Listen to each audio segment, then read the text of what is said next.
नमस्कार and I welcome to sticky knowledge. आज हम डिस्कस करेंगे अखंड भारत को। क्या यह सपना महज एक कल्पना है? क्या वास्तव में अखंड भारत का सपना आज भी मुमकिन है? उससे पहले एक रिक्वेस्ट है, यदि आपने अभी तक चैनल को सब्सक्राइब नहीं किया है तो आप सब्सक्राइब कर लीजिए। सरदार वल्लभ भाई पटेल को फादर ऑफ अखंड भारत कहते हैं, जिन्होंने 500 से ज्यादा रियासतों को यूनाइट किया, जिससे आज का भारत बना। लेकिन अखंड भारत का मतलब आज से भी बड़ा भारत है। तो क्या है अखंड भारत की परिभाषा? ये अलग अलग व्यक्तियों की विचारधाराओं पर डिपेंड करता है।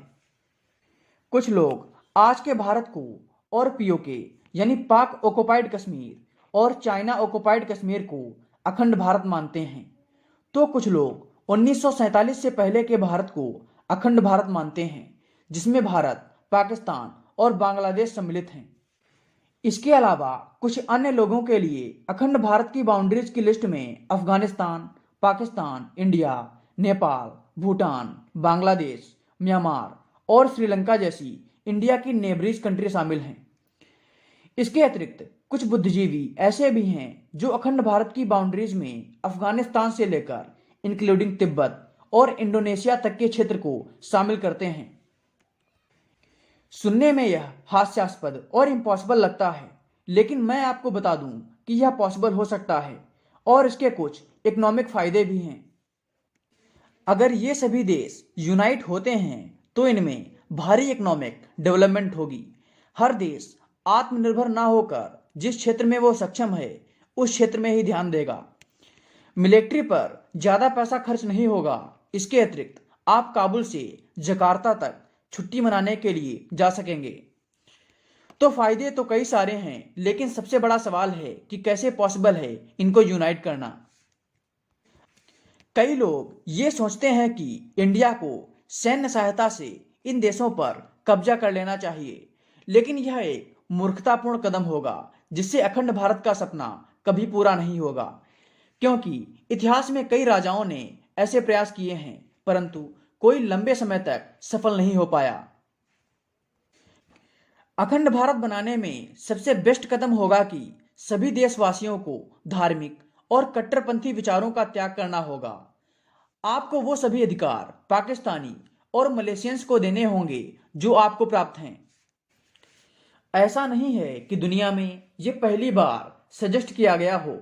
अगर ईस्ट जर्मनी और वेस्ट जर्मनी रीयूनाइट हो सकते हैं तो इंडिया और पाकिस्तान रीयूनाइट क्यों नहीं हो सकते? और ऐसा भी नहीं है कि हमें एक ही सरकार बनाने की जरूरत है। हमें इन सभी देशों के ऊपर एक सेंट्रल गवर्नमेंट बनानी चाहिए, जैसे कि अफ्रीकन यूनियन और यूरोपीय यूनियन काम करती हैं।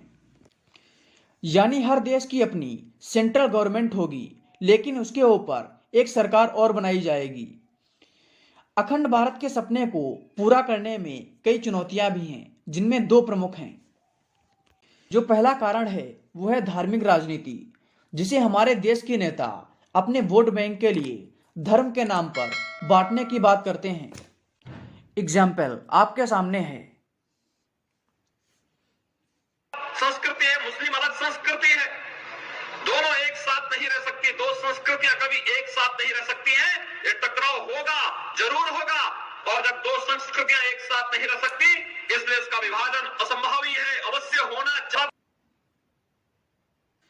दूसरा बड़ा कारण है विश्व प्रेस इंडेक्स में 180 देशों में 142वां स्थान पाने वाली हमारे देश की प्रतिभाशाली मीडिया, जो कुछ भी बोलती है।